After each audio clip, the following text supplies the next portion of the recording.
If you follow the markets, you've felt it. There's a question hanging in the air this year. It's no longer if artificial intelligence will change the world. That decision has been made. The real question is far more uncomfortable. Who is going to make money from this, and who is going to lose everything trying to time it perfectly? Because what we're seeing in the markets right now isn't a consensus. It's a battlefield of investment theses. On one side, you have the team betting on technological deflation, the idea that AI will get so cheap, so fast, that it explodes into every corner of the economy. On the other side, you have the team betting the bubble is about to burst, that prices have run up so high, the future is already priced in, and then some. And then you have the team in the middle, believing the real money isn't in the chips anymore, but in everything that surrounds them. Here's the kicker. All of them have already bought their tickets. The biggest money managers on the planet have already picked their sides. BlackRock, ARK, GMO, Scion. Each one has a strategy. And that's exactly what we're breaking down today. We're going to map out the game for you. Who's buying, who's selling, and what it actually means for your portfolio. Let's start with the team betting on acceleration. And here is the hook. What if the most important number in tech right now isn't a stock price, but a cost? Because there's one number that changes everything, and most people are ignoring it. If you follow ARK Invest, you know they don't think in months, they think in decades. Their founder, Cathie, calls this moment the Great Acceleration, and their reasoning is simple, but brutally powerful. Look at this number. Training an AI model today costs a fraction of what it did just a few years ago. According to the 2024 Big Ideas report published by ARK Invest, the cost of training large AI models has been falling at exponential rates, in some cases approaching 75% per year. Let me translate that. What cost $4 last year costs $1 this year. It's like the price of gasoline getting cut in half every 6 months. Now, why does this matter so much? Because when technology gets cheap, it stops being an exclusive tool for big corporations. It becomes a commodity. It becomes a daily utility. ARK's entire bet is based on this. AI is going to stop being an expensive product and start spreading, like electricity. But it's not just software. They're looking at robots working on assembly lines. The price of these robots is dropping so fast, they're approaching commercial viability at massive scale. Translation: human workers are starting to look expensive compared to the robotic alternative. And then there's the transportation angle. Self-driving cars, robotaxis. ARK's models show that autonomous taxis could have profit margins that no current ride-sharing app can even dream of. No driver to pay. No shifts. No surge pricing negotiations. But maybe the most mind-blowing part is in healthcare. ARK is watching genomic sequencing like a hawk. You know what it costs today to sequence a full human genome? According to cost data published by the National Human Genome Research Institute, approaching the $100 mark in high-scale research environments. 20 years ago, that cost billions. 10 years ago, thousands. The downward curve is just as absurd as it is for computer chips. And what does that mean? It means gene therapy, DNA editing, with techniques like CRISPR. All of it moves from science fiction to scalable reality. Rare diseases, personalized oncology treatments. It all becomes possible. They call it technological convergence. AI learning to program genes, robots building other robots, blockchain tracking supply chains. In ARK's view, we're not seeing one evolution, we're seeing multiple exponential curves colliding at the exact same time. Now, let's zoom in on the one stock sitting right in the middle of this hurricane. NVIDIA. You literally cannot talk about AI without talking about this company. And what is the company telling us? Record demand. In its recent earnings calls and investor communications, NVIDIA has reported record data center revenue driven by strong demand for its AI accelerators. Their new chips, the H200s, selling like water in the desert. The big tech firms are buying everything they can get their hands on.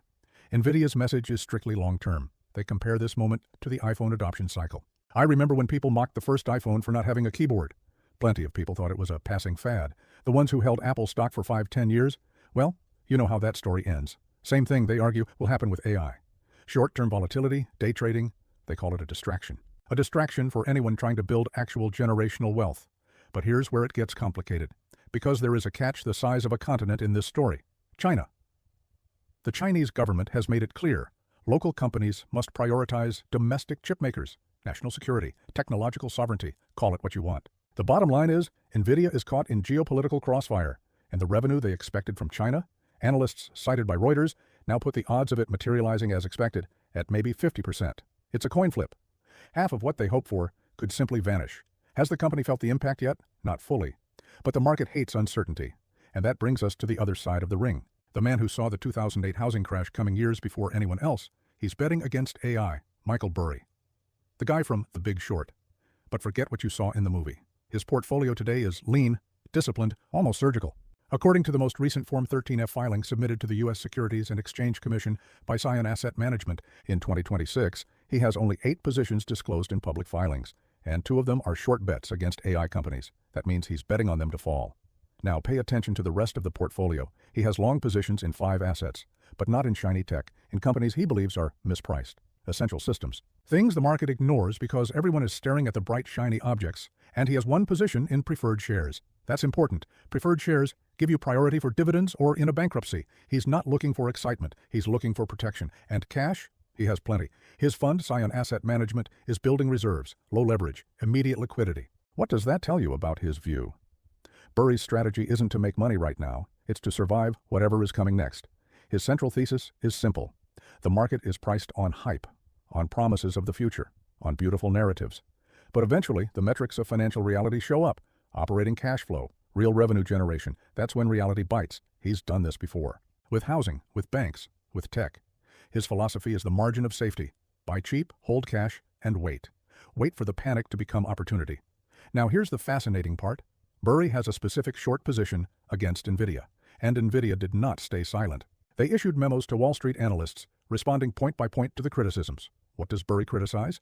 3 main things. First, dilution from compensation. Executives getting paid in shares, diluting value. Second, stock buybacks at elevated prices. Buying high, destroying capital. Third, the valuation of AI assets. He thinks it's a bubble. On the other side, you have Alex Karp, CEO of Palantir. He came out publicly defending the sector, calling Burry's analysis short-sighted. The conflict is technical, but the backdrop is philosophical. One side sees current cash flow, the other sees future potential. Meanwhile, NVIDIA stock ran up nearly 200% in a recent 12-month period. Those who bought early are smiling. If you bought at the peak, you're probably refreshing your brokerage app more than you'd like to admit, and Burry is short, waiting for the correction. This is the kind of divergence that defines markets. If you think Burry is pessimistic, there's an 85-year-old market veteran who says this isn't just a bubble, it's a historical repeat. Jeremy Grantham. He founded GMO, one of the most respected asset managers on the planet, and his view is even harsher. He classifies artificial intelligence as a financial bubble. Full stop. Not maybe, or let's wait and see. In interviews with financial media outlets, including Bloomberg, in his assessment, the odds of this bubble not bursting are near zero. He draws a direct comparison: railroads in the 19th century, the internet in the late 90s. In every case, the technology was real. It changed the world. But the companies promising to dominate the future, most went bankrupt. Those who bought at the peak of railroads waited decades to recover. Those who bought at the peak of the internet waited 15 years. Grantham's logic is mathematical. The higher the price goes, the lower the future returns. It sounds obvious, but markets forget. The entry price determines the outcome. Buying a great company at an insane price is still a bad investment. This is where most investors get trapped. We fall in love with the company and forget the price. And what does he recommend instead? Green energy, regenerative agriculture, geothermal energy, which he calls clean, cheap, and nearly infinite. Venture capital, but focused on practical crisis solutions. Grantham's critique goes beyond markets. He says the current economic model ignores physical limits, ignores nature, ignores sustainability, and eventually, nature sends the bill. Now let's look at the fourth path. The 800-pound gorilla of Wall Street isn't buying the bubble story or the acceleration story. They're buying something else entirely. BlackRock. The largest asset manager in the world can't afford to bet everything on one thesis. They need diversification, but also precision. Their thematic strategy lead, Jay Jacobs, defines 2026 in an interesting way. He says AI is no longer just a growth story. It's a story of depth of use. Translation: it's not enough to say it will grow. You have to show where it's being used. And actually using AI requires infrastructure. It requires data centers. It requires electricity. It requires fiber optics. It requires physical and cybersecurity. That's where BlackRock is looking. Global infrastructure, because current infrastructure is obsolete. Power grids can't handle the demand from data centers. Roads, ports, transmission systems, all of it needs upgrades. And there's a new component: national security. Defense spending is in accelerated evolution. War technology changes with AI, drones, image recognition, cybersecurity. According to recent defense budget reports published by the U.S. Department of Defense and covered by outlets such as the Wall Street Journal, governments are spending billions, and BlackRock wants a piece. There's another key point in their reports. They talk about asset tokenization, turning buildings, bridges, highways into digital tokens to make trading easier, to provide liquidity. This sounds niche, but it's a market that could explode. And the AI value chain? They say it's widening. At first, only the chip makers made money. Now, the adopters are starting to get priced in. Software companies, logistics firms, healthcare providers. The market is starting to price them as part of the ecosystem. BlackRock is also watching IPOs, public offerings from major AI companies. The last 4 years were stagnant for new listings, heavy regulation, high rates, unstable markets. But 2026 could be different. According to IPO market data reported by Financial Times and Bloomberg, several AI-focused companies are preparing public offerings signaling a potential reopening of the IPO market after multiple slow years. That will bring liquidity, but also volatility. Because IPOs in a heated market usually come with high prices. Those who buy at the open sometimes pay for the hype. Those who wait sometimes buy better. And there's a structural shift happening. Thematic investing is now defining the market. Before, people divided by region, US, Europe, Asia, or by size, large cap, small cap. Now it's by theme, AI, clean energy, national security. This changes everything. An investor can ignore countries and traditional sectors and simply buy a thesis. If you believe in AI, you buy AI. Doesn't matter if it's American or Chinese. Regulatory risk exists, but the trend is powerful, and this brings us to the central point. The market is full of conflicting messages. On one side, NVIDIA says record demand, buy and hold.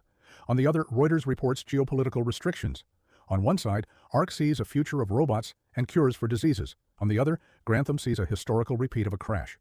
On one side, Burry is short, waiting for the fall. On the other, BlackRock is buying infrastructure, betting on continuity. Which one is right? The honest answer is, it depends on the time frame. In the short term, any of them could be right. In the long term, all of them could be partially right. Because AI will change the world, that's a fact. But not every AI company will survive. Also a fact. If you bought Cisco in March of 2000, you know exactly how cruel the stock market can be. It confuses the company with the stock. A great company can be a bad stock if the entry price is too high. A mediocre company can be a good stock if the price is low enough.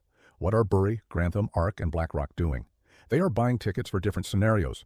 Burry bought a ticket for the correction scenario. ARK bought a ticket for exponential growth. BlackRock bought a ticket for infrastructure and adoption. Grantham bought a ticket for sustainability and physical resources. And you? Which ticket are you holding? Because this year is not for amateurs. It's not for buying the first stock that pops up on your feed. It's a year for having a thesis. It's a year for knowing why you're buying. It's a year for knowing how long you'll wait. It's a year for knowing what you'll do if the scenario changes. The market won't give easy answers, but it will give opportunities to those with cash, to those with patience. To those who understand that risk isn't volatility, risk is permanently losing money because you bought at the peak of euphoria. Study the data, monitor the players, and decide. The future of AI is already here. The question is, will you be part of it, or will you watch the ship sail without you? The choice, as always, is yours. We'll see you in the next video.